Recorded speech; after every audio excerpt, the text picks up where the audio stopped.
Hey Finxters, and welcome to this video about the Python byte array function. So this is one of my built-in Python function videos. So I discuss all Python built-in functions in a series of videos. It will take me 30 days or so to go over all videos, but I think it's a good investment because you will use, in any code snippet, you will probably use one of the built-in Python functions, and to have a thorough education about those means that you can make progress faster in your practical project. So I think it's always a good idea to go back to the basics, learn them, master them, and to accelerate your progress in your practical code projects.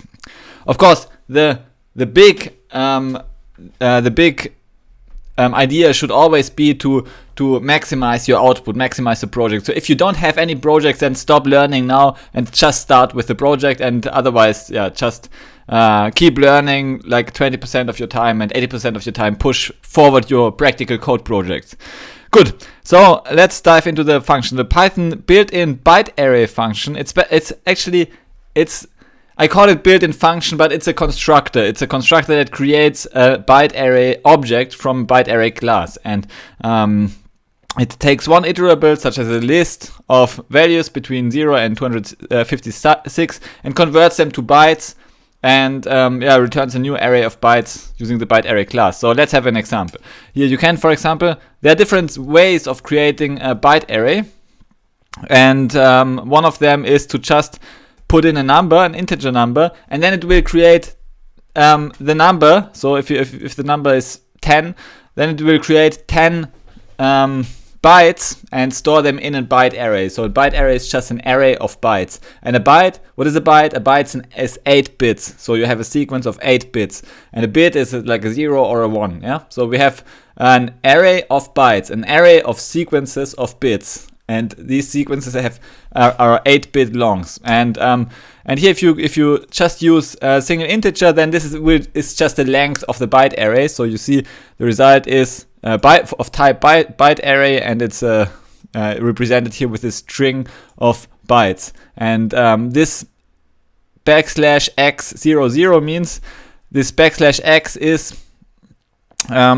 basically the here I have written it here. The prefix \x escape sequence means the next two characters after the \x are interpreted as hex character codes. And for instance, the code \x01.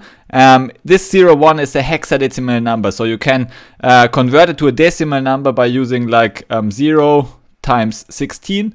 Hexadecimal system means that each position in the each position of the number is a multiple or actually a power to the base 16. Yeah, so we have 16 to the base 0. It's the first position, this one. So 16 to the base 0, 16 to the power 0 is 1. So we have 1 times 16 here, and so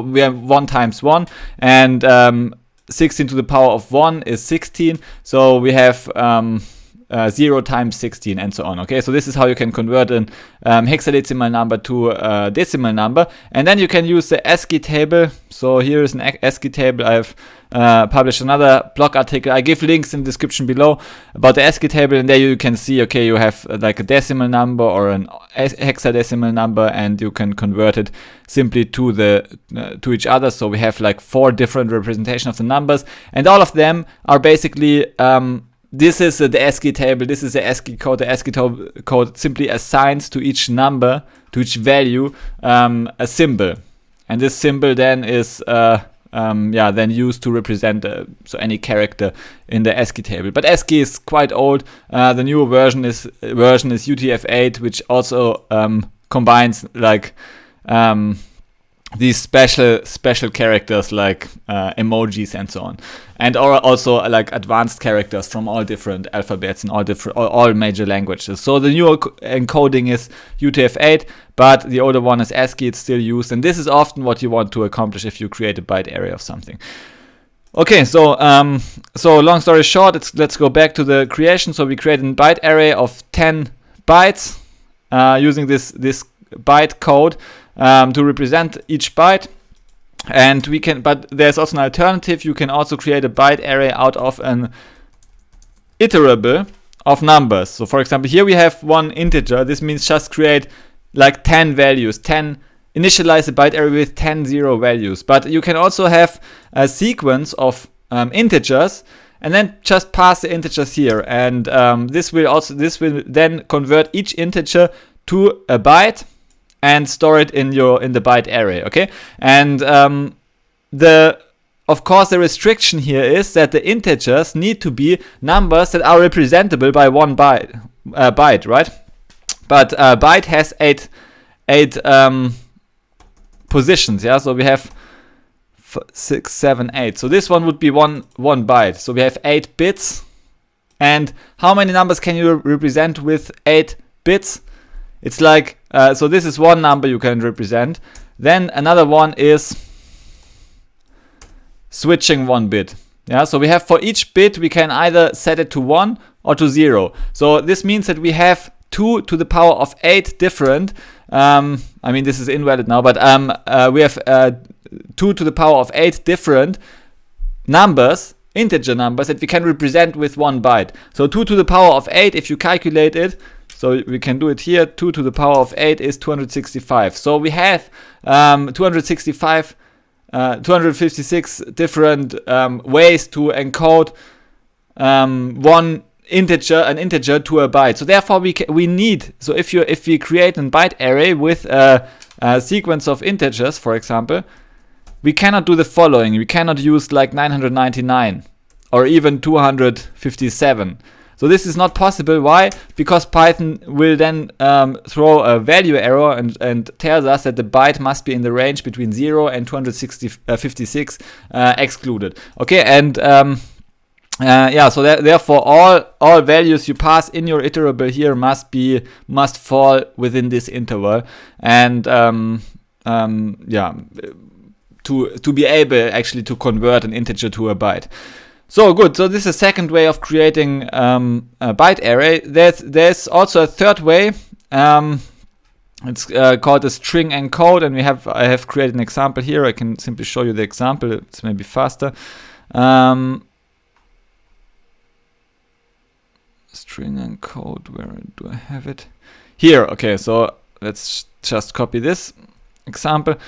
So here we can create byte array. We can pass one string now. So now we don't pass an integer. We don't pass a iterable of integers, but we pass a string. And now this string is converted to a byte array. But to do this, you need to define the encoding. And in our case, we use encoding UTF-8. You can also use other encodings like ASCII encoding. Yeah? And UTF-8 is like the standard way. And by doing this, you obtain string that is encoded using this encoding, and it uses a string.encode function actually internally to do this and to convert any string to a byte array. And in some cases you just need to do this. You just need to convert strings to byte arrays because other functions, like any function, may demand a byte array input, for example. Also, the byte array class has many different methods. You can just check them out by visiting the documentation of byte array.